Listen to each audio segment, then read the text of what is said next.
नमस्कार दोस्तों, आज की इस वीडियो में इस एरर के बारे में जानने वाले हैं जो कि पीएफ अकाउंट होल्डर्स को अपनी पेंशन का पैसा निकालते वक्त आ रहा है। ईपीएफओ की तरफ से ये जो प्रॉब्लम क्रिएट करी गई है, जो भी पीएफ धारकों को पेंशन का पैसा निकाला नहीं जाने दे रहा है, क्योंकि ये जो पीएफ का पैसा होता है वो तो आप निकाल लेते हो फॉर्म 19 फिल करके, लेकिन जो फॉर्म 10 से आप सेलेक्ट कर रहे हो, फॉर्म 10 से आप भरने के लिए अप्लाई क्लेम कर रहे हो, सेलेक्ट कर रहे हो, तो ये एरर सामने आ जा रहा है, यानी पेंशन का पैसा नहीं निकाल पा रहे हो। ये प्रॉब्लम हुई क्यों है ईपीएफओ की तरफ से? दोस्तों ये बात इस वीडियो में चर्चा करने वाले हैं, तो वीडियो बने रहना। अगर आप पीएफ अकाउंट होल्डर हैं और पेंशन का पैसा निकालना चाहते हैं इन फ्यूचर, और या अभी निकाल रहे हो, निकाल नहीं पा रहे हो, तो आज की इस वीडियो में सारा डिस्कस होकर आपके सारे डाउट क्लियर होने वाले हैं कि प्रॉब्लम आ क्यों रही है और हटेगी कैसे और कब तक हटेगी, ये जानकारी आपको मिलने वाली है। सबसे पहले दोस्तों मैं आपको एक बात बताना चाहता हूँ, ये स्टार्टिंग हुआ कहाँ से। दोस्तों कुछ समय पहले ईपीएफओ ने अपडेट किया था टेबल डी में करेक्शन किया था। टेबल डी के दोस्तों क्या होता है, टेबल डी के अकॉर्डिंग आपको पेंशन का पैसा दिया जाता है कैलकुलेट करके। दोस्तों पहले जो टेबल डी था उसके अकॉर्डिंग आपको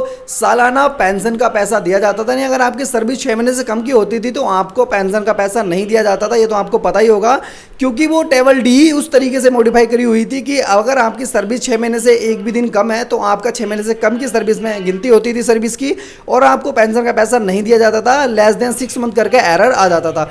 लेकिन दोस्तों बाद में क्या फिर करा गया टेबल डी में मॉडिफिकेशन, यानी दोस्तों जो टेबल डी थी उसमें करेक्शन करा गया, उसमें मॉडिफिकेशन करा गया, उसमें बदलाव करा गया। बदलाव क्या करा गया था मैं आपको बताऊं। बदलाव उसमें करा गया था कि जो भी पीएफ अकाउंट होल्डर्स अपनी पेंशन का पैसा नहीं निकाल पाते थे लेस देन 6 मंथ की सर्विस के रीजन की वजह से, वो अब अपनी 6 महीने से कम की पेंशन भी विड्रॉल कर सकते हैं। यानी जो टेबल डी थी उसको मॉडिफाई करके उस तरीके से करा गया कि मंथली पेंशन भी जो कंट्रीब्यूशन करता है, मंथली पेंशन भी विड्रॉल कर पाए सभी पीएफ धारक। दोस्तों ये अपडेट करा गया था। अब ये बहुत अच्छा अपडेट था, बहुत अच्छी ही एक सर्विस थी, बहुत ही अच्छी एक सर्विस थी जो ईपीएफओ की तरफ से सभी इंप्लॉयज़ को दी गई।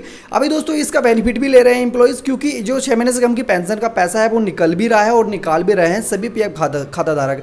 अभी दोस्तों हुआ क्या था, जब से ये अपडेट करा गया है उसके बाद से पेंशन का पैसा निकालने में बहुत से एरर्स का सामना करना पड़ रहा है, जिसमें से दोस्तों ये जो आपको स्क्रीन पर दिख रहा है ये भी एक एरर ही है। हालांकि दोस्तों इसको मैं एरर क्यों बता रहा हूँ मैं आपको बता दूं, क्योंकि मेरे पास पर्टिकुलर 1-2 अकाउंट ऐसे थे जिनमें मैंने ये फॉर्म 10D मेरे को भरना था, फॉर्म 10D अप्लाई करना था, क्लेम करना था।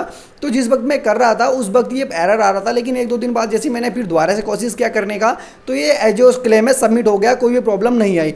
अभी इसी वजह से ये चीज़ क्लियर हो गया कि ये एरर है, जस्ट ये कोई भी ऐसी फिक्स प्रॉब्लम या ईपीएफओ की तरफ से करा गया कोई भी अपडेट नहीं है जिसमें कि सभी पीएफ धारकों को ज़्यादा प्रॉब्लम हो। अब ये समय के साथ हटेगा। ये ज़्यादातर एरर इसी वजह से आ रहा है क्योंकि ईपीएफओ का पोर्टल एक तो इतना हैवी है नहीं, इतना अच्छा वर्क करता नहीं है, और ऊपर से इसमें अपडेट ये हर महीने कुछ ना कुछ करे जाते हैं तो बहुत ज़्यादा प्रॉब्लम्स हो जाती है पोर्टल पे। अब ये एक प्रॉब्लम ही है, एक एरर ही है, इस एरर को आप समझे। ये एरर समय के साथ हटेगा, आप ट्राई करते रहें, अगले दिन उससे अगले दिन जैसे ही ये क्लेम मतलब आपका हो जाएगा, समझो ये एरर नहीं आ रहा है तो आपका क्लेम जो सबमिट सक्सेसफुली हो जाएगा, फिर आपका पैसा भी 4 से 5 दिनों में सेटल करके आपके अकाउंट में क्रेडिट कर दिया जाएगा।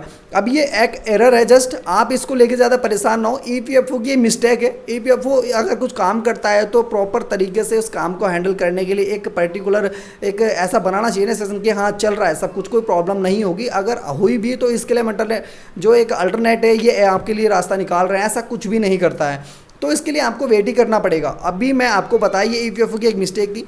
एक अच्छा अपडेट करने के बाद एक बड़ी मिस्टेक करना तो ईपीएफओ की आदत में है, तो कुछ अच्छा अपडेट होता है उसके बाद कुछ मिस्टेक भी होती हैं। सर्वर की प्रॉब्लम है, एरर चलते रहते हैं, आपको पता होगा। अगर आप पीएफ से अपडेट हैं, पीएफ की वीडियोस देखते हैं या फिर पीएफ की वीडियो का काम करते हैं या कुछ भी आप काम करते हैं जो पीएफ से रिलेटेड है, तो आपको पता ही होगा। अपडेट दोस्तों ईपीएफओ करता है लेकिन मिस्टेक ज़्यादा करता है। ईपीएफओ का ये भी एरर है, एरर हट जाएगा जैसे ही उसके बाद आपको नोटिफिकेशन वीडियो के माध्यम से मैं आप सबको दे दूंगा। आप निश्चिंत रहें, चैनल को सब्सक्राइब करके रखें।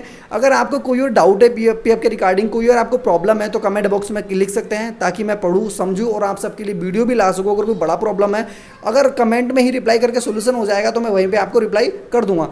तो ठीक है दोस्तों, अभी आपने के जो भी देखा, जो भी सुना, जो भी समझा, अगर आपको समझ में आया हो, मेरे द्वारा दी गई जानकारी अच्छी लगी हो तो वीडियो को लाइक ज़रूर कर दें। वीडियो को कमेंट सेक्शन में बताएं क्या प्रॉब्लम है आपको और वीडियो कैसी थी, आपको जानकारी कैसी लगी।